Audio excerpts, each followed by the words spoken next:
بسم اللہ الرحمن الرحیم۔ السلام علیکم ورحمۃ اللہ وبرکاتہ۔ جی ناظرین، آج بات کریں گے کہ حضرت اماں حوا علیہ السلام کو اللہ رب العزت نے مٹی سے پیدا کیوں نہیں فرمایا؟ حضرت آدم علیہ السلام کی پسلی سے کیوں پیدا فرمایا؟ آخر اس کی وجہ کیا ہے؟ حکمت کیا ہے؟ اگر آپ یہ بات جاننا چاہتے ہیں تو ہماری اس ویڈیو کو پورا دیکھیں۔ چینل پر نیو ہیں تو چینل کو سبسکرائب کر لیں۔ چلتے ہیں آج کی ویڈیو کی جانب۔ مرد کی پسلی سے عورت کو بنا کے اللہ تعالیٰ نے مرد کو اپنی اس حکمت کی طرف اشارہ دے دیا کہ میں نے عورت کی تخلیق فرشتوں کی لائی ہوئی مٹی سے نہیں کی، بلکہ میں نے اسے تمہارے جسم کے حصے سے اس لیے نکالا کہ عورت کا تقدس اور پردہ قائم رہے۔ فرشتوں کو بھی خبر نہ ہو پائے کہ زمین کی لائی ہوئی کس مٹی سے عورت کی تخلیق ہوئی ہے، یعنی عورت کے تقدس کی حد تو دیکھیں کہ فرشتوں سے بھی اس کی بناوٹ کا پردہ لازمی قرار دے دیا گیا، اور پہلی عورت اسی مرد کی پسلی سے نکلی جس کی وہ منکوحہ کہلائی۔ اب بات آتی ہے پسلی سے ہی کیوں نکلی؟ کیا ٹیڑھا پن وہاں سے ملا؟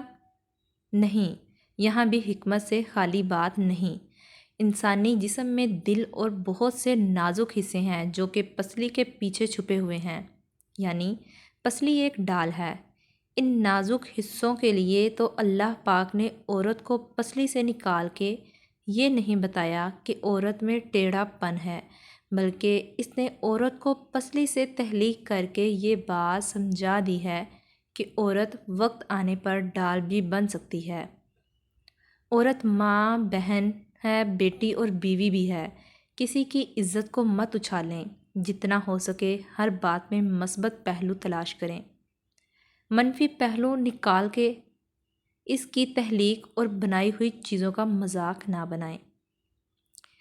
حضرت عباس رضی اللہ تعالیٰ عنہ سے روایت ہے کہ شیطان کی ڈانٹ ڈپٹ کے بعد حضرت آدم علیہ السلام کا علم ظاہر کر کے پھر ان پر اونگ ڈال دی گئی، پھر ان کی بائیں پسلی سے حضرت حوا کو پیدا فرمایا۔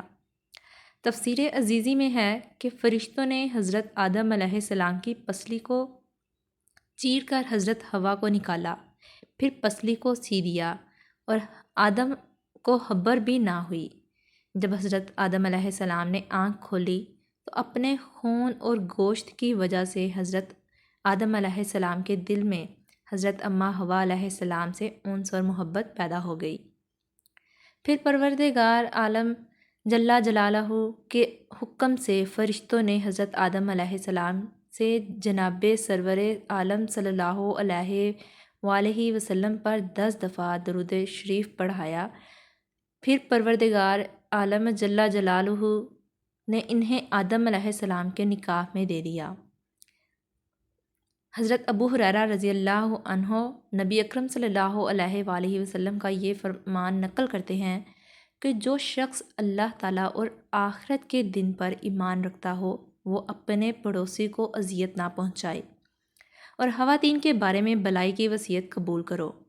انہیں پسلی سے پیدا کیا گیا ہے، اور پسلی میں سے سب سے ٹیڑھا حصہ سب سے اوپر والا حصہ ہوتا ہے۔ اگر تم اسے سیدھا کرنے کی کوشش کرو گے تو تم اسے توڑ دو گے، اور اگر اس کے حال پر رہنے دو گے تو وہ ٹیڑھی رہے گی۔ لہٰذا خواتین کے بارے میں بلائی کی وصیت قبول کرو۔ ویڈیو اچھی لگی ہو تو ویڈیو کو لائک اور چینل کو سبسکرائب کرنا مت بھولیے گا۔ شکریہ۔ خدا حافظ۔